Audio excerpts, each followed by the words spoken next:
दूसरी बार फिर आचार्य श्री कहते हैं, बोल बच्चा श्री सद्गुरु। बच्चा नहीं बोला। तीसरी बार जैसे ही आचार्य श्री कहते हैं, बोल बच्चा श्री। तीसरी बार जैसे ही आचार्य श्री बोलते हैं, बोल बच्चा श्री सद्गुरु महाराज की जय, तो गूंगा बच्चा भी जोर से बोल उठा, श्री सद्गुरु। ये हाल फिलहाल की घटना है। एक गरीब आदमी देवराहा बाबा के पास गए अपनी विकलांग बेटी को लेकर। प्रणाम कर वे सज्जन रोने लगे। देवराहा बाबा कहते हैं कि ए बच्चा क्यों रो रहा है। वो सभी लोगों से बच्चा ही बोलते थे, क्योंकि देवराहा बाबा की उम्र का आज तक कोई भी पता नहीं लगा पाए कि वे कितने उम्र के थे। कोई भी पता नहीं लगा। ए बच्चा क्यों रोता है। बाबा मैं गरीब आदमी हूं, मेरी बिटिया विकलांग है और मेरी बिटिया से कोई भी विवाह करने को तैयार नहीं है। बाबा मेरे बिटिया को आशीर्वाद दें कि मेरी बिटिया का किसी न किसी तरह से विवाह हो जाए। पिता को किन्हीं की सबसे अधिक चिंता होती है, तो सबसे अधिक पिता को अपनी प्यारी बिटिया की चिंता होती है। जिस दिन से जन्म होता है बेटी का, उसी दिन से पिता एक एक रुपए जोड़ जोड़ कर रखते हैं। किसके लिए? बेटी के लिए, कि मेरी बेटी जब बड़ी हो जाएगी तो मैं धूमधाम से उसकी शादी करवाऊंगा, विवाह करवाऊंगा। और पिता किसी कार्यवश कहीं चले जाते हैं, श्री सद्गुरु महाराज पहले से फिट नहीं करता, बीच में इधर उधर। श्री सद्गुरु महाराज भोजन का जब समय हो जाता तब भोजन बनाने जाता है। श्री सद्गुरु महाराज की जय।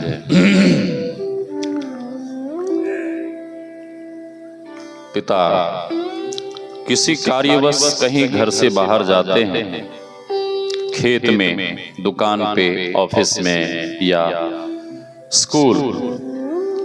तो इधर बिटिया घर की साफ सफाई, पिता के कक्ष की लीपा पोती, पिता के मैले वस्त्र को धोना, सुखाकर प्रेस कर बढ़िया से सजाकर सवार कर रख देना। पिता जब शाम को आते हैं, पूछते हैं कि मेरे कक्ष को इतना बढ़िया से किसने सजाकर सवाकर रखा है। तो उनकी पत्नी कह देती है कि आपकी प्यारी बिटिया ने आपके कमरे को सजाकर रखी है। पिता फूले नहीं समाते हैं, बिटिया को आवाज देते हैं। बिटिया जैसे ही दौड़ कर आती है तो पिता अंक में भर लेते हैं, बहुत लाड प्यार दुलार करते हैं। पिता कहते हैं कि बेटी मुझे बहुत भूख लगी है। बेटी कहती है कि पापा जी आप हाथ मुंह तो धोइए, भोजन बिल्कुल तैयार है। पहले से ही गर्मा गर्म भोजन परोस कर लाकर रख देती है। भूख लगी है पिता को। पिता थाल में से प्रथम ग्रास उठाकर अपने मुख में नहीं डालते हैं। किसके मुख में डालते हैं? प्यारी बिटिया के मुख में। हाँ, और विवाह की जब घड़ी आती है तो 15 दिन पहले से माँ पिता को रोना आता है। और बिछुरन की जब घड़ी आती है तो घर परिवार के सभी लोग घर के बाहर रो रहे हुए होते हैं, लेकिन पिता घर के एक कोने में छिपकर रोते हैं। माता जानकी की जब विदाई हो रही थी, सभी लोग रो रहे थे। माता जानकी का एक चरण पालकी में है, दूसरा चरण धरा पे है। माता जानकी चारों तरफ देख रही है कि जनकपुर के लोग रो रहे हैं, माताएं रो रही हैं, मेरी सखियां रो रही हैं, सभी लोग तो रो रहे हैं, सभी लोग तो दिख रहे हैं, लेकिन मेरे पिता कौन महाराज जनक कहीं नजर नहीं आते हैं। माता जानकी को लगा कि मेरे बिछुड़न की घड़ी में मेरे पिता महाराज जनक ने ऐसा कुछ कर तो नहीं लिया। माता जानकी पालकी में से बैठते बैठते उतर गई, भागी भागी गई पिता के महल में, महाराज नहीं मिले। माता जानकी को और घबराहट हुई कि मेरे पिता ने ऐसा कुछ कर तो नहीं लिया। ढूंढते ढूंढते ढूंढ ली, सभी लोग बाहर रो रहे थे, लेकिन महाराज जनक महल के एक कोने में छिपकर रो रहे थे। माता जानकी चरण पकड़कर रोने लगी। माता जानकी कहती हैं कि हे पिताजी, आप इतने क्यों रो रहे हैं? बेटी तो पराया धन होती है, बेटी तो गाय होती है, गाय को चाहे जिस खूंटे में बांध दीजिए आप, वहीं खड़ी हो जाएगी, वहीं रह लेगी, चाहे जैसे घर में उसे भेज दीजिए। क्यों रो रहे हैं? महाराज जनक कुछ नहीं बोल रहे, केवल रो रहे हैं। माता जानकी कहती हैं कि हे पिताजी, मैं आपसे कुछ मांगना चाहती हूँ। महाराज जनक रोते हुए कहते हैं कि ए बेटी, तू जब तक जनकपुर में रही कभी कुछ नहीं मांगी, आज तू जनकपुर को छोड़ कर जा रही है, मांग बेटी मांग, ये जनकपुर का राज्य वैभव जो भी कुछ चाहिए। और महाराज जनक ने यहां तक कह दिया कि ए बेटी, आज तू मेरे प्राण भी मांगेगी तो ये विदेह राज जनक अपना प्राण भी देने को तैयार है। माता जानकी कहती हैं हे पिताजी, मुझे कुछ भी नहीं चाहिए, ना तो जनकपुर का राज्य चाहिए, ना ही आपके प्राण चाहिए, फिर क्या चाहिए बोल। माता जानकी कहती हैं हे पिताजी, आप यदि हमें कुछ देना ही चाहते हैं तो केवल एक वचन दे दीजिए। महाराज जनक कहते हैं मांग, जो इच्छा है जो मर्जी है सो मांग। माता जानकी रोती हुई कहती हैं कि हे पिताजी, जब मैं यहां से विदा होकर चली जाऊंगी, आपसे बिछुड़ जाऊंगी, तो आप कभी भी मुझे याद कर, मेरी याद में कभी भी आप आंसू नहीं बहाएंगे, रोएंगे नहीं। महाराज जनक और जोर जोर से रोने लगे कि अरे बेटी, ये तूने क्या मांग लिया, ये बड़ा मुश्किल है, तू तो मेरे प्राण है, और जिसका प्राण ही बिछुड़ कर जा रहा हो वह भला कैसे नहीं रोएगा। तो मैं कह रहा था कि किन्हीं को सबसे अधिक चिंता होती है तो प्यारी बिटिया की। वह गरीब आदमी रो रो कर कहने लगा कि बाबा, मेरी बिटिया विकलांग है, कौन विवाह करेगा, और बेटी को मैं कब तक घर में रखूंगा। बाबा कहते हैं कि बच्चा, तू रो मत, रो मत, तेरा रोना हमसे देखा नहीं जा रहा, तू रो मत, चुप हो जा। देवराहा बाबा, वहां बहुत सारे भक्त लोग थे, सभी लोगों से कहते हैं आप लोग दूर चले जाओ, नदी के किनारे, इधर भी नदी है ना, नदी के किनारे चले जाओ। बाबा अक्सर नदी के किनारे अपना मचान बनाते थे, हम मचान पे ही रहते थे। बाबा उस बच्ची से कहते हैं कि ए बिटिया, ये ले प्रसाद, इसको जल्दी से उठा। बाबा मचान के ऊपर से ही फल फेंकते हैं और बच्ची से कहते हैं जल्दी जल्दी उठा। उठ नहीं सकती, चल नहीं सकती, विकलांग थी, घसीट घसीट के चलती थी, जल्दी जल्दी उठाई। बाबा फिर कुछ दूरी पे फल को फेंक देते हैं, फिर वो बच्ची तेजी से उठाती है, फिर दूसरे तरफ फेंक देते हैं, और बाबा कहते हैं बेटी विलंब मत कर, जल्दी जल्दी उठा फल को, जल्दी जल्दी, हाँ जल्दी जल्दी उठा। अब वो अपने शरीर को घसीटती हुई स्पीड में चलने लगी, और बाबा फिर पीछे की तरफ इधर उधर फल फेंकते गए, और वो बच्ची जो स्पीड में चलने लगी, तो स्पीड में चलती हुई इस तरह से वो दौड़ने लगी जिस तरह से कोई युवा व्यक्ति दौड़ता है, उसी तरह से वो बिल्कुल स्वस्थ होकर दौड़ना शुरू कर दी, दौड़ने लगे। अभी कुंभ मेला लगा था ना प्रयागराज में, वहीं संत कबीर साहब आए थे स्नान करने के लिए। उधर सिकंदर लोदी आया था। संत लोगों को नहाते हुए देख, नहाता हुआ देख सिकंदर लोदी बहुत खुश हो रहा था, प्रसन्न हो रहा था। संत कबीर साहब के एक शिष्य ने कहा कि गुरुदेव, ये देखिए कितना सुंदर बालक है, इसे अपने पास बुला लीजिए। एक मरा हुआ बच्चा गंगा जी में बह रहा था, देखने में बहुत दिव्य अच्छा। सेवक कहता है गुरुदेव, इस पर कृपा करिए, दया करिए, इसे बुला लीजिए। श्री सद्गुरु महाराज की जय। बाबा कबीर कहते हैं कि वत्स, तुम देख नहीं रहे हो कि ये मरा हुआ है, बुलाने से क्या आ जाएगा? सेवक ने कहा गुरुदेव, ये तो मानव है, आप जैसे सद्गुरु, आप जैसे संत, आप जैसे महापुरुष किसी पाषाण को भी बुलाएंगे, किसी पत्थर को भी बुलाएंगे तो पत्थर भी दौड़कर आपके पास आ जाएगा। ये तो मानव है।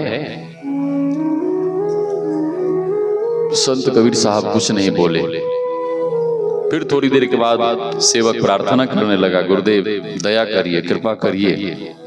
बहुत जब प्रार्थना की तब संत कबीर साहब को दया आ गई और संत कबीर साहब उस मरे हुए बालक से कहते हैं कि ए बालक, तुझे संत कबीर बुला रहे हैं। बालक नहीं आया, मरा हुआ था। फिर दूसरी बार आवाज देते हैं कि ए बालक, तुझे संत कबीर बुला रहे हैं। बालक नहीं आया।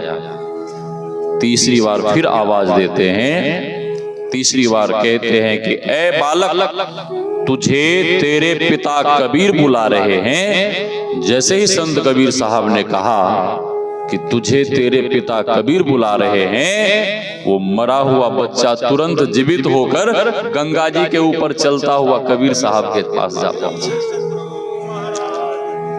सिकंदर लोदी कहता है कमाल हो गया, कमाल हो गया, कमाल हो गया। संत कबीर साहब ने उस बालक का नाम ही कमाल रख दिया। वही है कमाल। हाँ, कुछ लोग कहते हैं बेटे हैं, नहीं, उनके शिष्य हैं। संत सदगुरु के जय घोष में कंजूसी नहीं करनी चाहिए। जय घोष क्यों करते हैं? जय घोष इसलिए करते हैं कि वे पूर्ण संत सदगुरु इस संसार में आकर भी मोह माया के चक्र में नहीं पड़े, मोह माया के बंधन से मुक्त हो गए। इस आवागमन के चक्र से बिल्कुल उन्होंने छुटकारा पा लिया। इस संसार में आकर भी संसार से हारे नहीं। और हम आप जय घोष क्यों करते हैं? कभी विचार किए बाबा? हाँ, जय घोष क्यों करते हैं? श्री सद्गुरु वे संत सद्गुरु इस संसार में आकर भी संसार से हारे नहीं, संसार से विजयी होकर चले गए। हम आप भी संसार में हारे नहीं, हमारी भी संसार में हार नहीं हो। हम भी इस संसार में विजयी होकर संसार से चले जाएं। इसीलिए लोग श्री सद्गुरु महाराज के नाम का जय घोष करते हैं। साउंड की आवाज थोड़ी बढ़ाओ भाई। सुबह जो ऑपरेटर था उसको बुलाओ। देयं सदा परिभवग्नमभीष्टदोहम्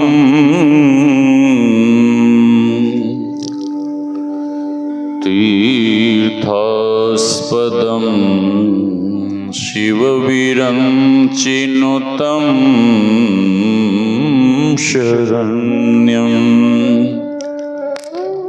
भृत्यार्तिहं प्रणतबाल भवाब्धिपोतम्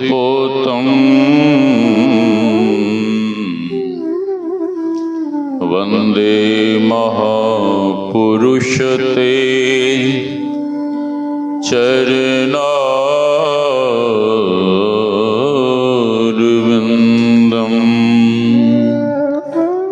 गुरुर्ब्रह्मा गुरुर्विष्णुः गुरुर्देवो महेश्वरः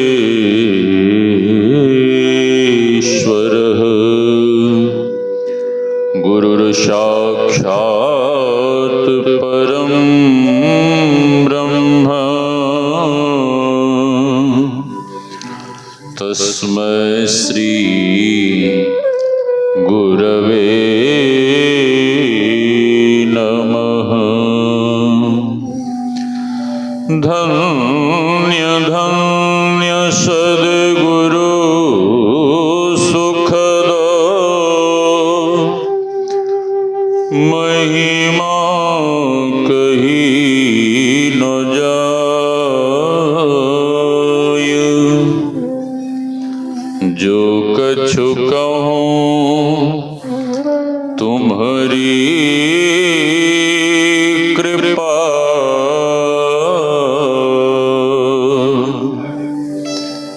मोते कछु न बसाय। मेरा मुझ में कुछ नहीं, जो कुछ है गुरु तो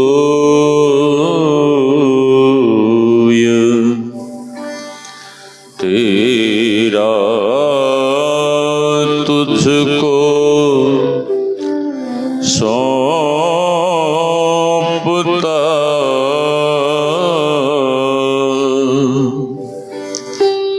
क्या लगेगा मोर तेरा तुझको सौंपता।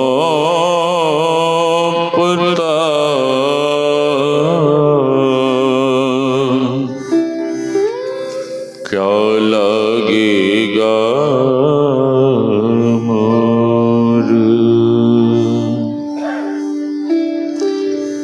आसन पर आसीन परमाराध्य सद्गुरु महाराज के युगल पद्मों में कोटि कोटि पदवंदन। इस पावन मंच पर विराज रहे पूज्यपाद स्वामी श्री हरिमोहन बाबा जी महाराज, इस मंच पर विराज रहे पूज्य संत चरण, ज्ञान यज्ञ में पधारे हुए पूज्य गुरुजन, सत्संग प्रेमी महानुभावों, माताओं एवं भक्तिमती बहनों, आप सबों के भीतर विराज रहे परमात्मा स्वरूप आत्मा को हम वंदन करते हैं। श्री राम में सब जग जानी, करो प्रणाम जोरि जुग पानी। यही भाव लिए हम आप सत्संग ज्ञान रूपी गंगा में अवगाहन कर अपने तन मन और अंतःकरण को शुद्ध तथा पवित्र बनावें। शास्त्र में आया है गंगा पापम शशि तापम दैन्यम कल्पतरोर हरेत पापम तापम तथा दैन्यम सद्यः साधु समागमः। गंगा स्नान का यह फल है कि लोग पाप ताप से मुक्त हो जाते हैं। शास्त्र का ऐसा मानना है। शशि तापम, चंद्रदेव के उदय होने पर मानव शीतलता का अनुभव करते हैं। कल्प वृक्ष कामधेनु की छत्र छोह छाया में मानव जो जो कामना करता है वह सब कुछ मानव को प्राप्त हो जाता है। भूले भटके हुए जीव को इस भवसागर से निकालकर परमात्मा तक पहुंचाने का सामर्थ्य ना तो कल्प वृक्ष के भीतर है, ना ही कामधेनु के भीतर है।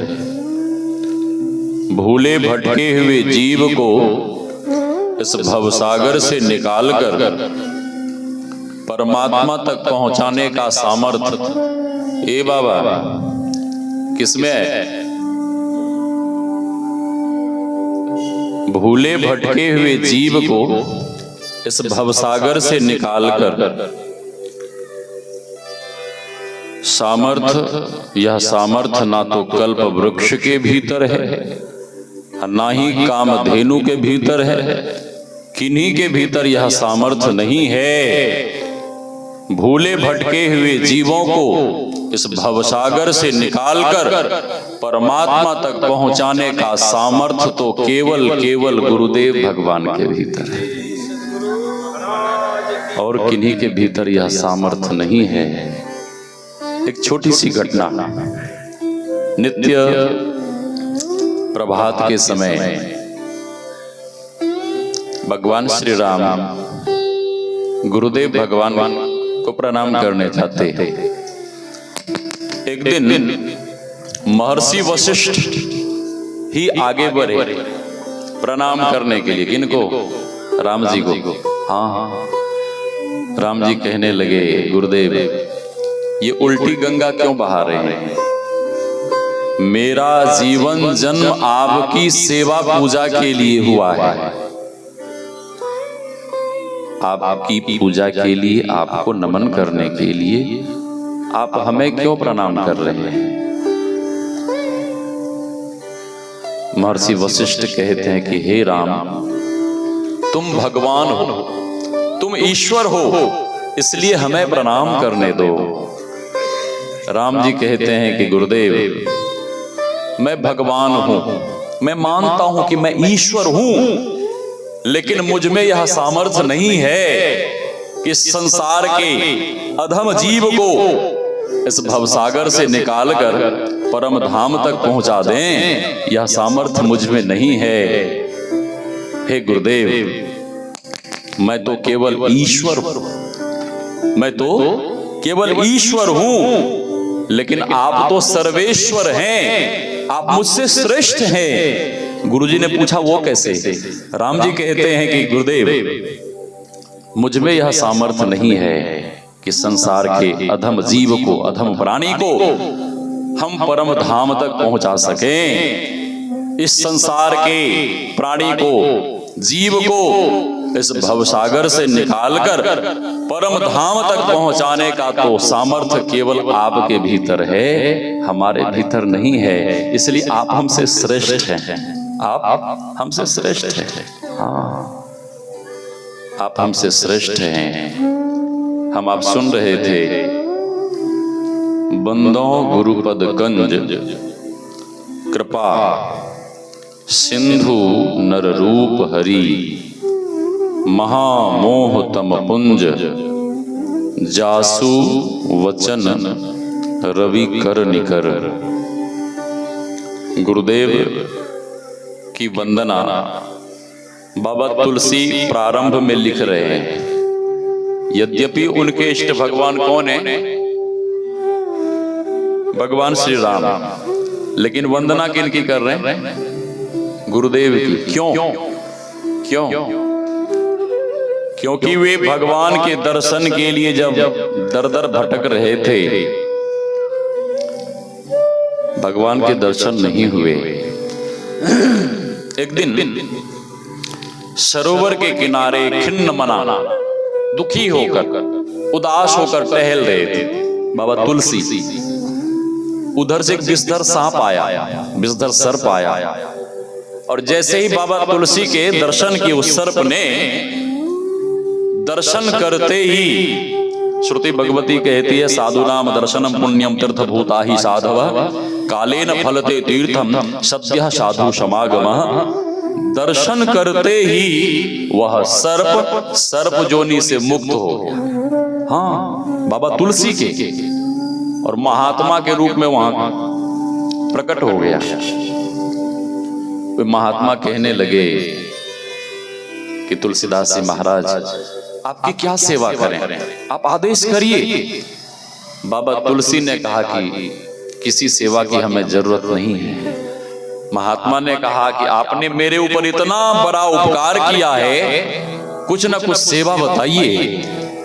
तो बाबा तुलसी कहते हैं कि आप यदि हमारी कोई सेवा करना ही चाहते हैं तो केवल आप हमें भगवान के दर्शन करा दीजिए, बस। उस महात्मा ने कहा कि नहीं, मैं नहीं करा सकता। भगवान के दर्शन तो कोई भक्त करा सकते हैं, कोई संत करा सकते हैं, जो पहुंचे हुए संत हैं। ठीक है, ऐसे संत के नाम ही बता दीजिए। हाँ, ऐसे संत तो आपके सत्संग में रोज आते हैं। जहां जहां सत्संग होता है, जहां कहीं भी सत्संग होता है, तो वहां सत्संग में सबसे पहले कौन आते हैं? सबसे पहले कौन आते हैं? हनुमान जी। पारपुर बांध पे जो मंदिर बना रखे हैं, हनुमंत लाल जी। बचपन में मैं उन्हीं की पूजा करता था। हाँ, उन्हीं की पूजा करता था बचपन में, और उन्हीं की कृपा से विरक्ति हुई, घर छोड़ा।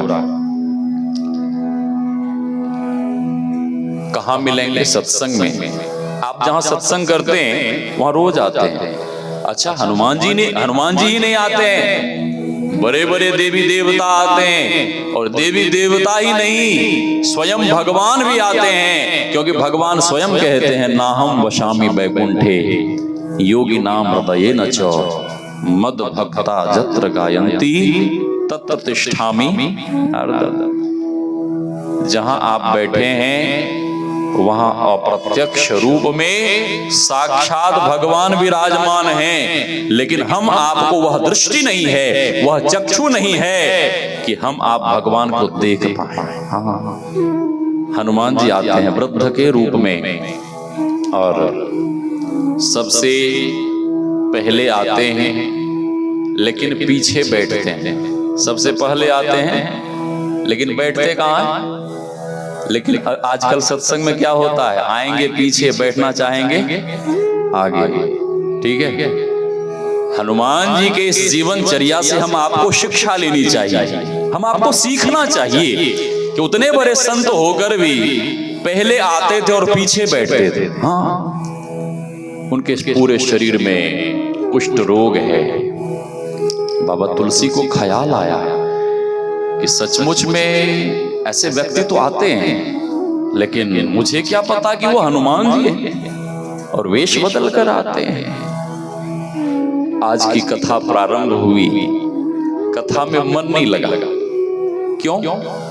क्योंकि एक पहुंचे हुए संत से मिलना है, एक पहुंचे हुए संत से कुछ पूछना है, उनसे हमें कुछ कृपा, उनकी दया का दान हमें पाना है। भीतर में बेचैनी है, व्याकुलता है कि कब उनसे बातें करूं, कब जल्दी जल्दी सत्संग खत्म करूं। सत्संग कर आरती कर लिया, आज सत्संग में मन नहीं लगा, जल्दी जल्दी आरती कर। सभी लोग प्रणाम करने गए, और वे वृद्ध व्यक्ति भी दूर से ही प्रणाम कर जाने लगे। बाबा तुलसी मंच से ही कूद गए, व्यास गद्दी से कूद गए और पीछे पीछे दौड़ने लगे। वो वृद्ध व्यक्ति बहुत धीरे धीरे चल रहे थे, लेकिन बाबा तुलसी उनके पीछे दौड़ लगा रहे थे, फिर भी उन्हें पकड़ नहीं पा रहे थे। हाँ, जब बहुत दूर निकल गए तब बाबा तुलसी ने आवाज दिया, रुकिए। वे वृद्ध व्यक्ति रुक गए, ये नजदीक गए और चरण में पड़ गए।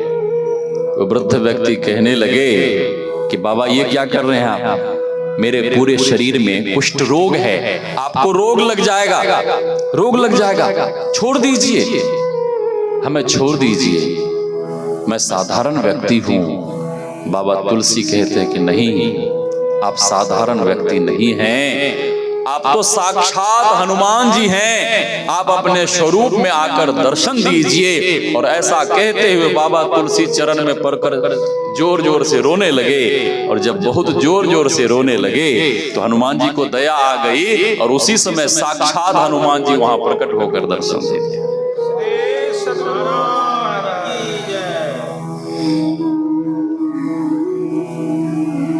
बाबा क्यों रो रहे हैं आप? क्या बात है, इतने दुखी क्यों हैं? इतना बढ़िया सत्संग सुनाते हैं आप, मैं स्वयं आपके सत्संग सुनता हूं, आप इतने दुखी क्यों हैं? बाबा तुलसी कहते हैं हमें भगवान के दर्शन नहीं हुए, भगवान के दर्शन नहीं हुए। हनुमंत लाल जी कहते हैं कि बाबा आपके पास तो नित्य भगवान आते हैं, रोज आते हैं, आप उनसे मिलते भी हैं, बस आप पहचान नहीं पाते हैं। हाँ, पहचान नहीं पाते हैं, रोज आते हैं, हाँ कल भी आएंगे, आप सावधान रहना। ठीक है, ठीक है। ब्राह्म मुहूर्त में जल्दी स्नान ध्यान कर तैयार होकर एक वृक्ष के नीचे बैठ गए, पेड़ के नीचे बैठ गए, चंदन घिस रहे हैं, चंदन तो घिस रहे हैं, चंदन घिसने की तरफ ध्यान नहीं है, ध्यान उधर ही है कि आज भगवान आने वाले हैं। हाँ, क्योंकि हनुमंत लाल जी ने बता दिया है आज भगवान आने वाले हैं। बाल रूप में, हाँ राजकुमार के रूप में आए, बाबा तुलसी नहीं पहचान पाए, भगवान चले गए, शाम हो गई, बाबा तुलसी रोने लगे। हनुमान जी फिर आए कि बाबा क्यों रो रहे हैं? भगवान नहीं मिले। हनुमान जी कहते भगवान तो आए थे, आपने उन्हें पहचाना नहीं, आपने पहचाना नहीं। हनुमान जी कहते हैं कि बाबा रोइए मत, कल फिर भगवान आएंगे, सावधान रहना। ठीक है, ठीक है। कल बाल रूप में फिर भगवान आए, बाल रूप भगवान कहने लगे कि बाबा हमें चंदन लगा दो, चंदन। बाबा तुलसी ने कहा कि आज मैं किसी को भी चंदन नहीं लगाऊंगा जब तक मेरे प्रभु नहीं आ जाएंगे। इस बच्चे को पकड़िए, जिनका बच्चा अपने गोदी में बिठा लीजिए, सबका ध्यान उधर जाता है। जितने बच्चे हैं बीच में उसको अपने गोदी में बिठाइए, खेलने के लिए बीच में मत दीजिए। श्री सद्गुरु महाराज की जय। इससे दोष लगेगा, सबका ध्यान उधर जाता है। बच्चे को अपनी गोदी में रखिए। बाबा कहने लगे कि बालक आज मैं किसी को चंदन नहीं लगाऊंगा जब तक भगवान नहीं आ जाएंगे। भगवान को पहले मैं तिलक लगाऊंगा, चंदन करूंगा, फिर और किसी को। बहुत देर हो गई, बहुत विलंब हो गया। बाबा तुलसी उदास होकर बैठे, दुखी होकर बैठे। वो बालक कहने लगे कि बाबा आप इतने दुखी क्यों हैं और रो क्यों रहे हो? बाबा बाबा तुलसी कहते हैं कि भगवान के दर्शन नहीं हुए, भगवान नहीं मिले। बालक कहता है कि भगवान के विरह में आप इतने रोते हैं, इतने दुखी रहते हैं, इतने आंसू बहाते हैं, फिर भी आपके भगवान आपको मिलने नहीं आते हैं। मतलब यह है कि आपके भगवान बड़े ही निष्ठुर हैं, आपके भगवान निर्दयी हैं, आपके भगवान के भीतर दया नाम की चीज नहीं है। इतना कहते ही बाबा तुलसी रोते हुए उस बालक के मुख पर हाथ रख देते हैं। अरे मेरे भगवान के बारे में ऐसे मत बोलो, मेरे भगवान तो परम दयालु है। तू दयालु दीन हो, तू दानी हो भिखारी, वे भगवान तो परम कृपालु हैं। कृपा की न होती जो आदत तुम्हारी, तो सुनी ही रहती अदालत तुम्हारी। वो दीनों के दिल में जगह तुम न पाते, तो किस दिल में होती इबादत तुम्हारी। मेरे भगवान के बारे में ऐसे मत कहो। अब बातें हो रही है, हनुमान जी वहीं पर पेड़ के ऊपर बैठकर ये सारी लीला देख रहे हैं, सारा खेल देख रहे हैं। कि भगवान और उनमें बातें तो हो रही है लेकिन वे पहचान नहीं पा रहे हैं। बहुत देर हो गई। बालक कहता है कि बाबा अब आपके भगवान नहीं आएंगे, अब तो चंदन लगा दो। बाबा तुलसी ने देखा ठीक अब भगवान नहीं आएंगे, सारा दिन बीत गया। तो बाबा तुलसी उदास होकर, दुखी होकर उस बालक को चंदन लगाने लगे। हनुमान जी को लगा कि आज भी पहचान नहीं पाए, फिर जब मैं जाऊंगा तो ये रोएंगे। तो ऊपर से हनुमान जी तोता के रूप में हैं, ऊपर से हनुमान जी आवाज देने लगे, चित्रकूट के घाट पर भई संतन की भीड़, तुलसीदास चंदन घिसे तिलक करे रघुबीर। तुलसीदास जी का कान खड़ा हो गया। तिलक करे रघुबीर, कौन बोल रहे हैं? क्या मैं रघुबीर को तिलक कर रहा हूं?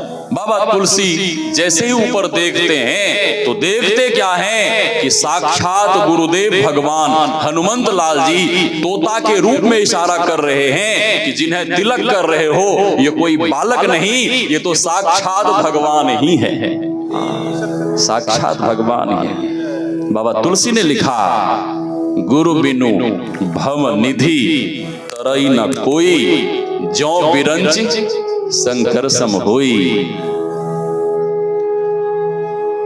वे कृपा के सागर हैं, दया के भंडार हैं, सुनते हैं तेरी रहमत दिन रात बरसती है।